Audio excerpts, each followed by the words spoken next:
You, John Fitzgerald Kennedy, do solemnly swear. I, John Fitzgerald Kennedy, do solemnly swear. That you will faithfully execute the office of President of the United States. That I will faithfully execute the office of President of the United States. And will, to the best of your ability. And will, to the best of my ability. Preserve, protect, and defend the Constitution of the United States. Preserve, protect, and defend the Constitution of the United States. So help you God. So help me God.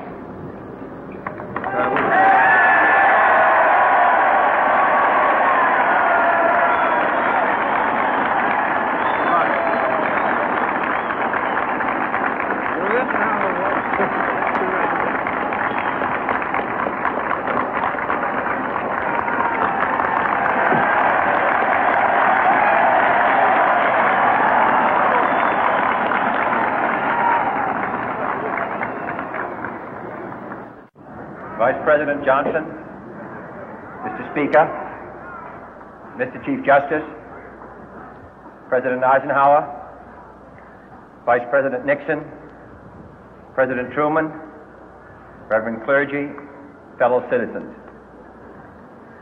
We observe today not a victory of party, but a celebration of freedom, symbolizing an end as well as a beginning, signifying renewal as well as change.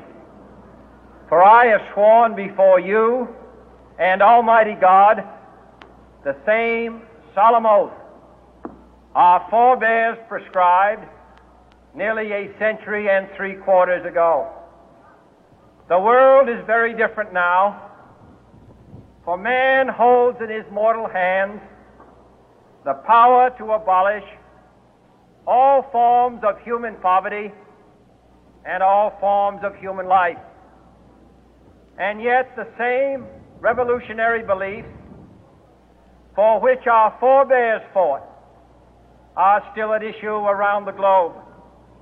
The belief that the rights of man come not from the generosity of the state, but from the hand of God. We dare not forget today that we are the heirs of that first revolution.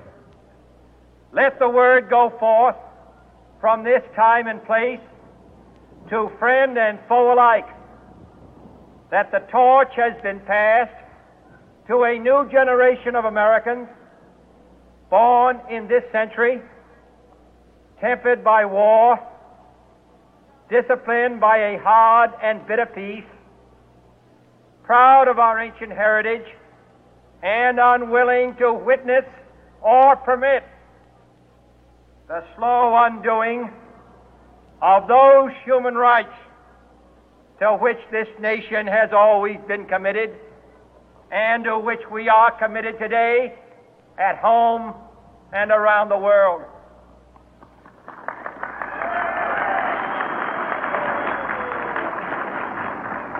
Let every nation know, whether it wishes us well or ill, that we shall pay any price, bear any burden, meet any hardship, support any friend, oppose any foe to assure the survival and the success of liberty.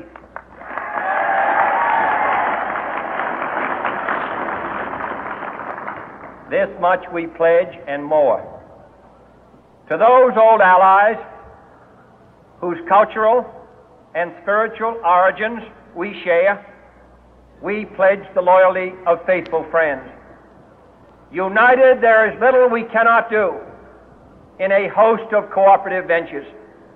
Divided, there is little we can do, for we dare not meet a powerful challenge at odds and split asunder.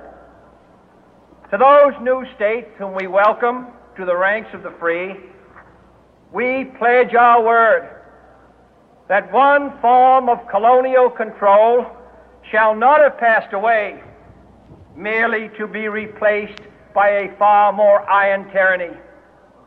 We shall not always expect to find them supporting our view, but we shall always hope to find them strongly supporting their own freedom, and to remember that in the past, those who foolishly sought power by riding the back of the tiger ended up inside.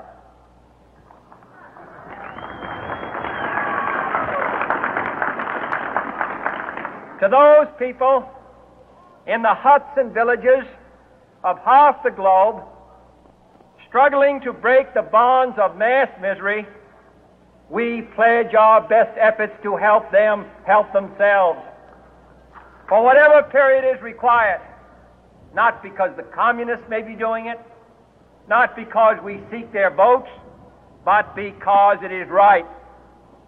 If a free society cannot help the many who are poor, it cannot save the few who are rich.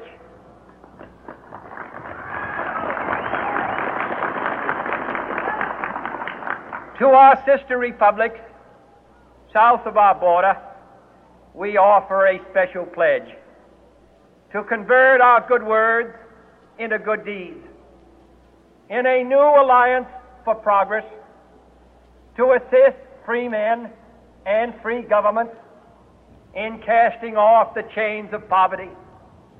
But this peaceful revolution of hope cannot become the prey of hostile powers. Let all our neighbors know that we shall join with them to oppose aggression or subversion anywhere in the Americas. And let every other power know that this hemisphere intends to remain the master of its own house.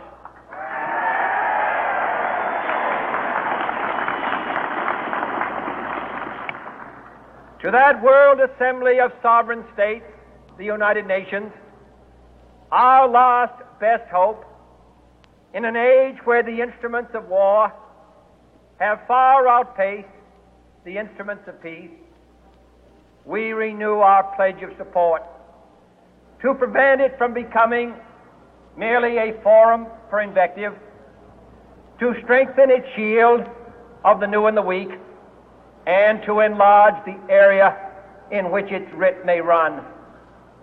Finally, to those nations who would make themselves our adversary, we offer not a pledge, but a request that both sides begin anew the quest for peace. Before the dark powers of destruction, unleashed by science, engulf all humanity in planned or